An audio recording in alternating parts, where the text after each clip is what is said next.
Whatever mood you're in. Oh, this is beautiful. Today we're comparing two of the best electric SUVs that money can buy, both priced right around $100,000. We have the Tesla Model X and the Mercedes EQS. Let's find out which one we like better. So if you guys are subscribed to our channel, you'll know that I've been driving a Tesla Model X for around 7 years. And when I made that choice, there were no other electric SUVs on the market. Well, since then, we do have the Rivian R1S and we have the Mercedes EQS SUV. Now, there are a lot more coming out this next year, but I really wanted to take a chance to compare these two vehicles. So let's take a look at the Mercedes EQS. This is a much larger car. It's actually 4 inches longer. It is 3 inches wider and 2 inches taller than our Tesla Model X, but you'll be surprised because that doesn't necessarily equate to the cargo capacity. So we're going to take this home. I'm going to give you a full tour of it, and we're going to put it to the ultimate test where we go on a road trip with our 3 kids. So let's start out with the front of it. Now, a lot of these OEMs are trying to do some sort of grille, right? So Mercedes this is what they've decided to do. Now you can look up a little bit closer, and these are all little Mercedes logos. Now, I don't hate this. Some of the other vehicles, BMW, have not made the most beautiful design here, but this doesn't bother me as much. Some people don't love this little side area where we have, I'm not sure what this is even supposed to be because there's nothing actually here. It looks like there's supposed to be vents or airflows, but it's fake. It's not real. I wish that this was actually a useful feature, like maybe have the air go through there. I do like that it kind of opens up and widens this front frame. I think that that is a nice choice, but again, I think that the air should just go all the way through. I don't know why this is even there. We do have the sensor up front. And you can go over to the headlights. They have this LED strip, this daytime running light that goes all the way across. And I think that that is a really beautiful design choice. I love the way that that looks. You might think that this is the charging port, but no, this is actually for the wipers. This little duct right here, let's see if I can get it to open up.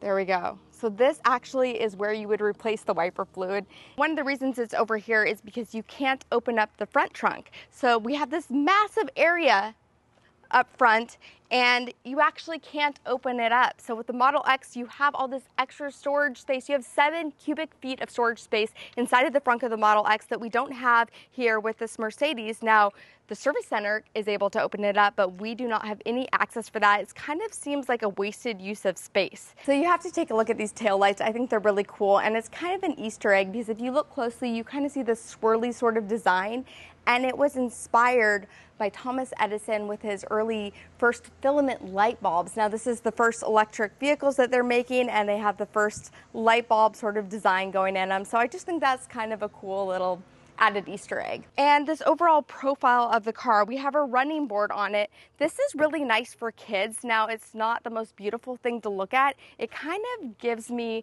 minivan vibes, to be honest with you. But again, if you have kids or big family, I have kids, I know that this is useful and helps them get into the car. To open the car, we have these mostly flush handles right here. And I have the key with me, so you can see that they do auto present. So let me give you an inside look into the EQS. So right away, it kind of takes your breath away. This feels kind of like a 5-star hotel. We have a lot of premium materials being used. We have real leather on the seats, this perforation. They're extremely comfortable and customizable. We have leather on the steering wheel. We have the wood grain, and we have this insane ambient lighting. But on the door, you can see a lot of the features are right here. I can adjust my seats right here. I can control the ventilation on the seats. I like being able to have that. I feel like I actually use that quite a bit right here. You can see what just happened. The car actually turned off. Now, that is one of the things I don't like about this car is that you actually have to put your foot on the brake and turn it on, just like a traditional car. With the Model X, it's seamless. It just turns on when you get inside of it. Where here, the AC keeps turning on and off while we're filming. So with this car, recuperation is what they call regen braking. It's very different than Tesla. They actually have paddles that control it on the steering wheel. And I would say at its strongest setting, it's still weaker than Tesla. So it's definitely not one pedal driving. With Tesla, when you take your foot off the accelerator, it stops for you. With this car, you definitely still need to brake, even at the strongest recuperation setting. Before we go on our road trip, I want to tell you about 3W Liners, who's sponsoring today's video. They are the gold standard for floor liners, and if you guys have kids, you know that floor liners are a necessity. 3W's floor liners were such a hit that right after their first year, they won the Red Dot Award, which is the worldwide symbol for quality and design. Their mats are all made of TPE, or thermoplastic elastomer, which is incredibly soft and has anti-slip properties, so you get comfort and safety while driving. You're also not going to find too many floor mats that are designed with the planet in mind. They're non-toxic and recyclable. And what I love about these is that they're eco-friendly and they have zero smell, so they're safe for pets, safe for kids, and even the most sensitive noses. So these are custom fit and they're designed specifically so that they'll be integrated into your car's design. And they're designed to withstand extreme temperatures, both in heat and cold, so there's no worry of them cracking over time. To get yours, check the link in the description below and enter code KIMJAVA to get 20% off your purchase price. 3W Liners is also giving away a set of their premium floor mats to one of you guys, and I'll choose the winner over on my Instagram. To win, head over to my IG, comment the word WIN on my 3W post, and be sure you're following me and 3W at 3W_Liners_official. Tag 2 Tesla owners in that post, and I'll choose the winner in a couple of weeks. All right, let's get back to it. So this, you can see, is portrait. Now the older Model X's did have a portrait screen, but the new ones, it's turned landscape, and it's 17 inches in the Model X. With this, it's actually only 11.6 inches, so it is quite a bit smaller. And some of the commands are down on the bottom are actual buttons. First, we have dynamic, and this gives us our different drive modes. We have eco, comfort, sport, which is my personal favorite, and then individual. Moving along, we have the different camera views. I love this. This is something I've been asking for with Tesla for a long time. In this screen, we also have a climate menu, and you can control all that pretty easily. What's really cool about this is that if you make it hotter, the ambient lighting actually will turn red. And if you make it colder, the ambient lighting turns blue. So with range, you can actually maximize the range by pressing right here with one tap, and it turns off some of the bells and whistles that would cause extra energy usage. Actually, this whole screen right here will turn off. So if you have extreme range anxiety, you have that option of just turning off those little features. Now the Model X does have that big sky windshield, and it does feel larger when you're sitting in here, but this definitely feels more luxury. So it's a matter of if you want tech or luxury when you're comparing the Model X to the EQS SUV. What I do think is really cool is the split panoramic windshield. Now check this out. I can open it, and I love this. How cool is that?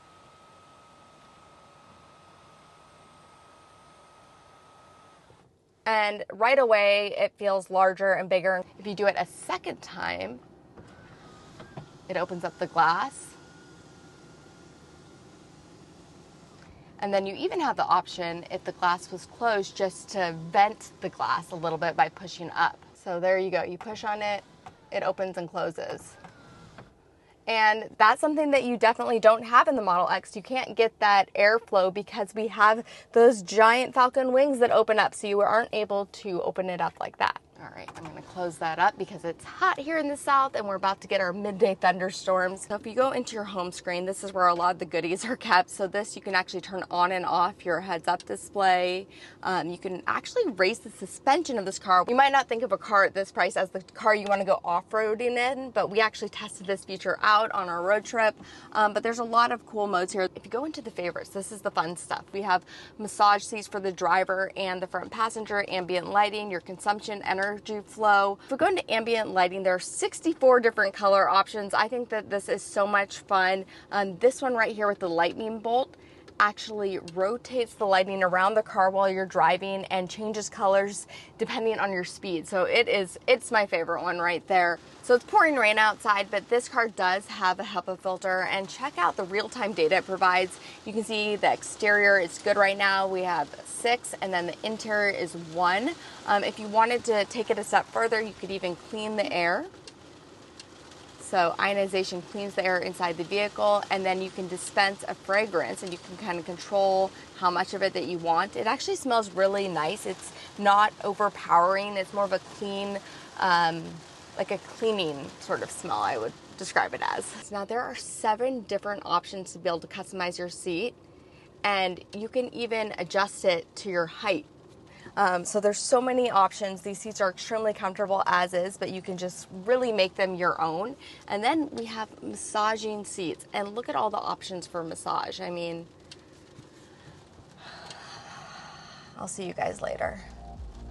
Now this EQS 450 Plus is a 5-seat option, and I do love that the second row of seats both fold down and come back up with a switch of a button, whereas the Model X 5-seater is a manual operation for folding and unfolding the seats. As far as space, the EQS does have a fair amount of it, with 74 cubic feet with the seats folded, but the Model X 5-seater is close to 92 cubic feet with the seats down. The EQS also has a tiny trunk well, where the Model X has a much larger well in the back, and it gives you 7 more cubic feet of front trunk space that doesn't exist with the EQS. In fact, for an SUV that has a larger footprint than the Model X, the cargo space in the EQS was almost identical to what the Model Y offers.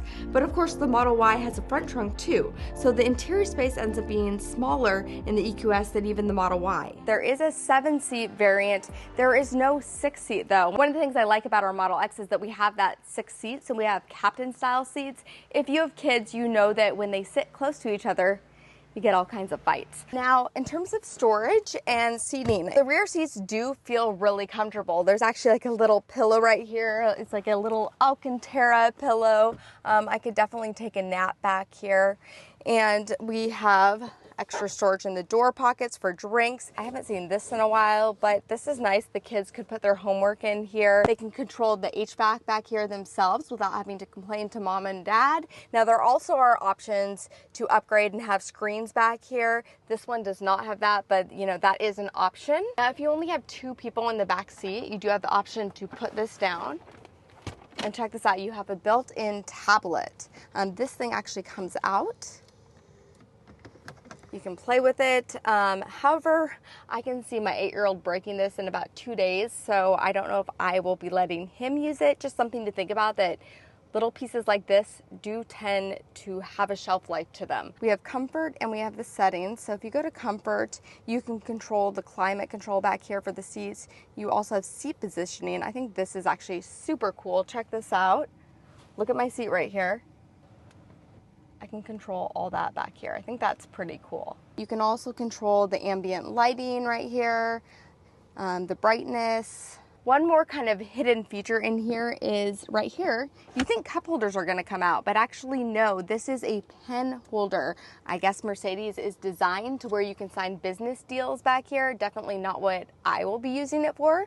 Perhaps the kids can use this and this for their homework. In that case, it probably will work as a tablet holder, and that's what I imagine the kids will actually be using that for. I do like this right here. This pops up and you can charge your cell phone back here.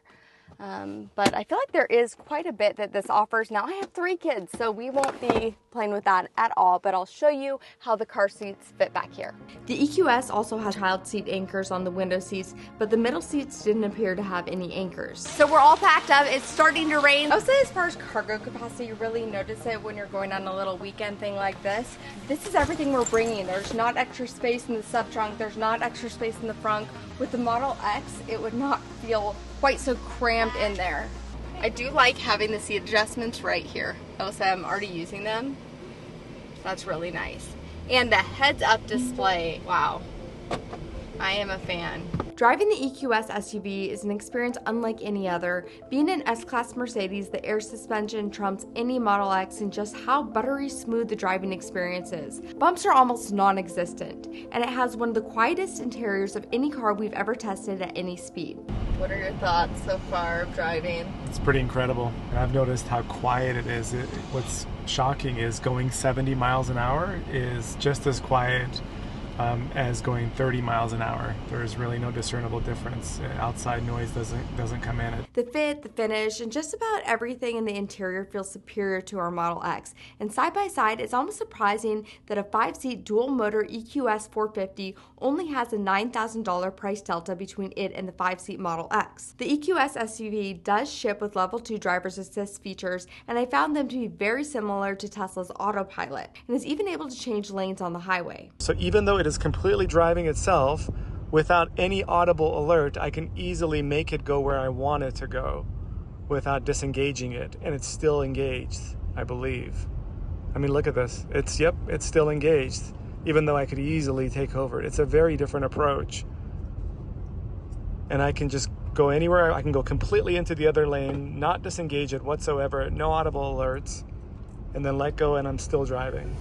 That's unreal. Mercedes also just announced that they're the first automaker approved for Level 3 driverless features coming to their 2024 EQS sedan. They've already received approval in both California and Nevada. Now, I'm not crazy about the piano gloss on our console, but the 64 different ambient lighting combinations are definitely a showstopper. The ambient lighting does have some functionality to it as well, so if you were to be distracted and kind of drift off into another lane, look at what happens right here. It turns red. One of my favorite features has to be the rear steering, where the back two wheels automatically turn up to 10 degrees to help you maneuver out of tight spots or even parallel parking. So we just picked up food and now we're gonna head over to my friend's lake house, but just going around this parking lot, I am so impressed with the way this car turns and how it has the rear wheel steering. It's just seamless. Like, you don't even realize that it's doing it, but you can see if you look in the mirrors that those rear wheels are turning.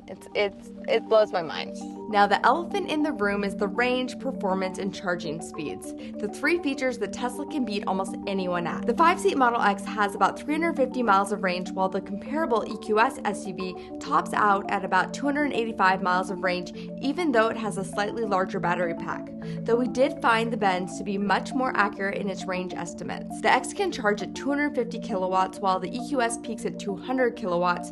The X has a 0 to 60 of 3.8 seconds, while the comparable EQS is 5.8 seconds. The torque is obviously not quite what Tesla is, but honestly I think most people would be happy with this. 3, 2, 1.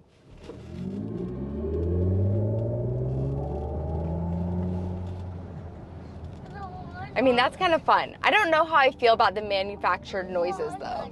With Mercedes, it's clear as day that the focus wasn't necessarily on maximizing range or performance as much as creating the ultra luxury and comfort that comes with the S-Class experience. For example, you could upgrade to its highest trim flagship model, the EQS 580 4MATIC, for around $130,000. You still get the exact same battery pack and range, with a decent boost in performance, but still shy of Tesla's numbers. Alright, so we just got here and the car's actually measuring pretty accurately to what it says it's going to get. So we are charging. We're going to go ahead and finish unloading the car, show it off to our friends, and enjoy our 4th of July. The fireworks are already starting. Let's do this. So we just showed up and we're giving them a tour of the car, and really it shows the best at night because you can see the Mercedes logos right here, and then it's all about the ambient lighting. All right, do you want to get in? Yeah. Press start and turn this car on. That's the first step. Oh, that's weird. I know. So weird. Turning the car on, I mean, what a concept. Whatever mood you're in. And it's like in the back, it's on the side of the seats. Increase the temperature, for example, on the and look at what happens when you increase and decrease the temperature. Oh, that's cool. Yeah. Play Marvin Gaye. Okay, we're gonna close the door and let you guys be on. All right, where's the sexy lighting? Right, we'll see you later. Is that what the park button is? Pretty, look at that. That's real time. Yeah.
car now for about 2 days. I would say my favorite features are really just how it drives. It is so smooth, it's like butter. It's extremely quiet, and the way it takes turns is unlike anything I've ever experienced before. But I also love the ambient lighting. It is so fun. I wish that Tesla had better ambient lighting. This car's, we're just having so much fun playing around with it. Some of the things that I don't like that would be, I would call them deal breakers, would be the start and stop button, which seems so silly because like every car has that, but that's something I've gotten so used to that I find it really annoying having to press a button to turn the car on and turn the car off. And I feel like, you know, it's 2023, like why do we even have that still? Not having a front trunk, I don't know what's up with that. That I find really weird. This car, the footprint of it is actually larger than our Model X, but inside of it, it's about the same size as a Model Y. So you just don't have that cargo capacity that you have with the Model X. And for me with 3 kids, that would definitely be a deal breaker. You know, there's some weird quirks like the windshield wiper fluid thing on the side of the car. I don't really love that either. I know one thing I don't like. All right, Landon, what do you not like? I don't like how the thing up here, it doesn't roll all the way back. And it only stops at the front. So are you ready to trade in our Tesla for this, or are there any deal breakers? I wouldn't say there's any specific deal breakers. I do love how quiet and how smooth it drives versus the Tesla. Even though our Model X does have the noise cancellation microphones built into the seats and the speakers, you know, try to drown out the outside noise, it's still nowhere nearly as quiet as this. The range on the Model X being greater, I really like. The supercharger network, and obviously if Mercedes goes on board with NACS, then maybe that makes me want to consider it more. And as of this recording, Mercedes just announced it would adopt Tesla's NACS charging standard, allowing for supercharging access by 2024. A lot of Tesla owners, which is about 3 out of every 4 EV owners in the US, as soon as they hear the NACS being something a car they like is considering, then all of a sudden they're okay going that direction. And I'm kind of the same way. I would definitely lean more towards this if the NACS charging from Tesla was adopted by Mercedes. I agree with that. There we go. Give it a second and it will change colors, and that's it. That completes our whole vlog. Thank you guys so much for watching this. Let me know what you think. Is the EQS SUV for you, or are you a fan of Tesla Model X? Let us know in the comments below. And always, thank you for coming on this journey with us. Please make sure you subscribe, you like this video, and we'll catch you next time.